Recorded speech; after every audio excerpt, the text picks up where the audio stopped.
Hello guys, welcome back to our channel.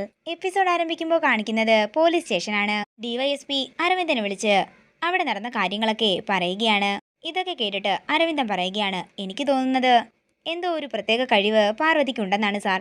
ഇല്ലെങ്കിൽ അന്ന് എന്നെ രക്ഷിക്കാനും പാർവതി അങ്ങോട്ടേക്ക് വരില്ലായിരുന്നല്ലോ. ആടോ, എനിക്കും അത് തന്നെയാ തോന്നുന്നത്. പിന്നെ വിശാൽ പറയുന്നത് ആ പൂക്കളിൽ വിഷം തളിച്ചത് വിശാലാണെന്നാണ്. അതേസമയം പാർവതി പറയുന്നത് പാർവതിയാണ് വിഷം തളിച്ചതെന്നാണ്. രണ്ടുപേരും പറയുന്നത് ഒരു നീല ലിക്വിഡാണെന്നാണ്. പക്ഷേ ഫോറൻസിക് റിപ്പോർട്ട് പ്രകാരം അതൊരു വൈറ്റ് പൗഡർ ആകാനാ സാധ്യത. വെള്ളത്തിൽ കലക്കിയോ മറ്റോ ആണ് അത് സ്പ്രേ ചെയ്യുന്നത്. അതിന്റെ അർത്ഥം രണ്ടുപേർക്കും സത്യത്തിൽ അതിന്റെ കളർ പോലും അറിയില്ലെന്നാണ്.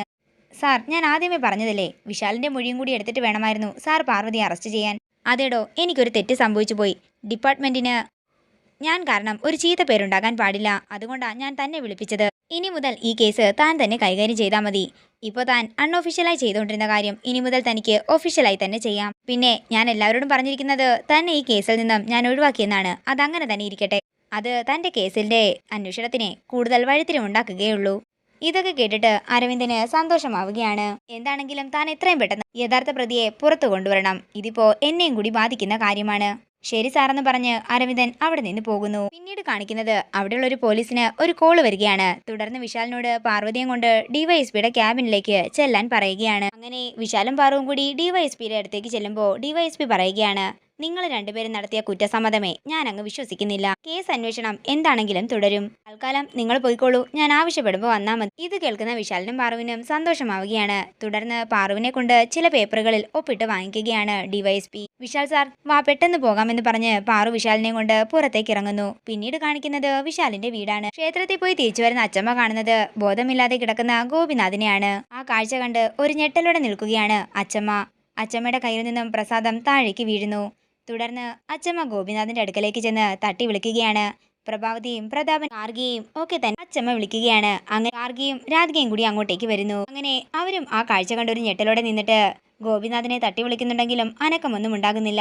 എന്താ അമ്മേ, എന്താ ഉണ്ടായതെന്ന് രാധിക ചോദിക്കുമ്പോൾ എനിക്കൊന്നും അറിയില്ല മോളെ, ഞാൻ വന്നപ്പോ ഇവൻ താഴെ വീണ് കിടക്കുകയായിരുന്നെന്ന് അച്ചമ്മ പറയുന്നു. അതേസമയം ഗാർഗി വെള്ളം കൊണ്ടുവരികയും ഗോപിനാഥന്റെ മുഖത്തേക്ക് വെള്ളം തളിക്കുകയും ചെയ്യുന്നു. ഇതിനോടകം പ്രതാപനും പ്രഭാവതിയും വിപിനും എല്ലാവരും എത്തിയിട്ടുണ്ടായിരുന്നു. അങ്ങനെ വെള്ളം തളിക്കുമ്പോൾ ഗോപിനാഥന് ബോധം വരികയാണ്. അച്ചമ്മ ഗാർഗിയുടെ ഡോക്ടറിനെ വിളിക്കാൻ പറയുമ്പോൾ ഞാൻ വിളിച്ചോളാമെന്ന് പറഞ്ഞ് പ്രതാപൻ ഫോണും എടുത്തുകൊണ്ട് അവിടെ നിന്ന് മാറി നിൽക്കുകയാണ്. അതേസമയം പോലീസ് സ്റ്റേഷനിൽ നിന്നും വീട്ടിലേക്ക് വരാൻ ധൃതി വെക്കുകയാണ് പാർവതി. എന്താ പാർവതി, നിനക്കെന്താ ഇത്ര ധൃതി വീട്ടിൽ പോകാനെന്ന് വിശാൽ ചോദിക്കുമ്പോൾ അച്ഛൻ അപകടത്തിലാണെന്നും പെട്ടെന്ന് പോകണമെന്നും പാറു പറയുന്നു. നീ എന്താ പറഞ്ഞതെന്ന് വിശാൽ ചോദിക്കുമ്പോൾ ഒന്നുമില്ലെന്ന് പാറു പറയുകയാണ്. ഇത് കാണിക്കുന്നത് വിശാലിന്റെ വീടാണ്. ഡോക്ടർ ഗോപിനാഥിനെ പരിശോധിക്കുകയാണ്. അങ്ങനെ പരിശോധനയ്ക്ക് ശേഷം ഡോക്ടർ പറയുകയാണ്, സ്ട്രോക്ക് ആണ്. ബ്ലഡ് ക്ലോട്ടിംഗ് ഉണ്ടോ എന്ന് അറിയാൻ വേണ്ടി ഒന്ന് MRI സ്കാൻ ചെയ്യണം. ഇപ്പോൾ ഞാനൊരു ഇഞ്ചക്ഷൻ വെച്ചിട്ടുണ്ട്. 2 മണിക്കൂർ കഴിഞ്ഞ് ഒന്നുകൂടി എടുക്കണം. ഏതിനും ഹോസ്പിറ്റലിലേക്ക് കൊണ്ടുവരുന്നതാണ് നല്ലത്. ഒരു മെഡിസിന്റെ പേരെഴുതിയിട്ട് വിപിന്റെ കയ്യിൽ കൊടുക്കുകയാണ് ഡോക്ടർ. ഈ മരുന്ന് ഉടൻ തന്നെ വാങ്ങണം. 6 മണിക്കൂർ ഇടവിട്ട് ഇത് കൊടുക്കണം. ഡോക്ടർ, എന്തെങ്കിലും കുഴപ്പമുണ്ടോ എന്ന് പ്രഭാവതി ചോദിക്കുമ്പോൾ ആള് കോൺഷ്യസ് ആയതുകൊണ്ട് വലിയ പ്രശ്നമൊന്നുമില്ലെന്ന് ഡോക്ടർ പറയുന്നു. എന്താണെങ്കിലും സ്കാനിങ്ങിന് ശേഷം നമുക്ക് ഫിസിയോതെറാപ്പി സ്റ്റാർട്ട് ചെയ്യാം. ഇത് കേൾക്കുന്ന പ്രതാപൻ കൊണ്ട് പറയുകയാണ്, അപ്പോൾ ഇനി അളിയന് എഴുന്നേറ്റ് നടക്കാനും സംസാരിക്കാനും ഒന്നും കഴിയില്ലല്ലേ? അങ്ങനെയല്ലെന്നും ഇദ്ദേഹത്തിന് 6 മാസത്തിനുള്ളിൽ തന്നെ എഴുന്നേറ്റ് നടക്കാനും സംസാരിക്കാനും ഒക്കെ സാധിക്കുമെന്നും ഡോക്ടർ പറയുന്നു. പിന്നെ പേഷ്യന്റ് കോൺഷ്യസ് ആയതുകൊണ്ട് തന്നെ മനസ്സിന് വിഷമമുണ്ടാക്കുന്ന രീതിയിൽ ഒന്നും സംഭവിക്കരുത്. ആളെ 3 മണിക്കൂറിനുള്ളിൽ ഹോസ്പിറ്റലിൽ എത്തിക്കണം.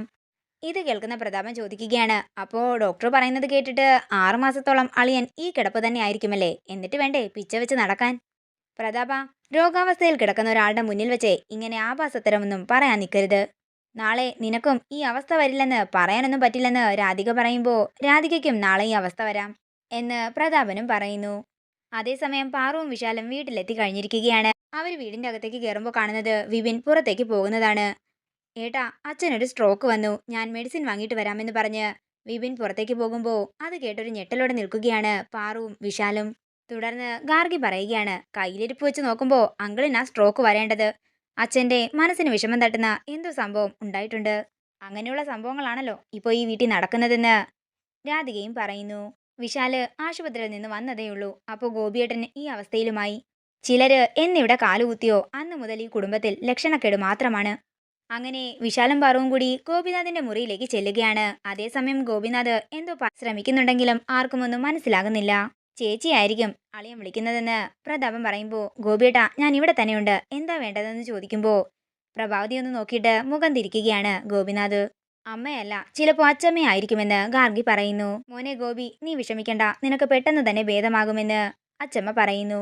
അപ്പോഴും വീണ്ടും പുറത്തേക്ക് തന്നെ നോക്കുകയാണ് ഗോപിനാഥ്.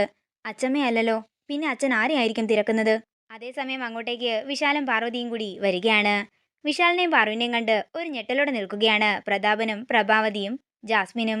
എന്താ അച്ചമ്മേ, എന്താ ഉണ്ടായതെന്ന് വിശാൽ ചോദിക്കുമ്പോൾ ഞാൻ ക്ഷേത്രത്തിൽ നിന്ന് വന്നപ്പോ ഗായത്രിയുടെ ഫോട്ടോ വെക്കുന്ന അവിടെ ബോധമില്ലാതെ കിടക്കുകയായിരുന്നെന്ന് അച്ചമ്മ പറയുന്നു. ഗായത്രിയുടെ ഫോട്ടോ ദേഹത്ത് വീണ് കിടപ്പുണ്ടായിരുന്നു.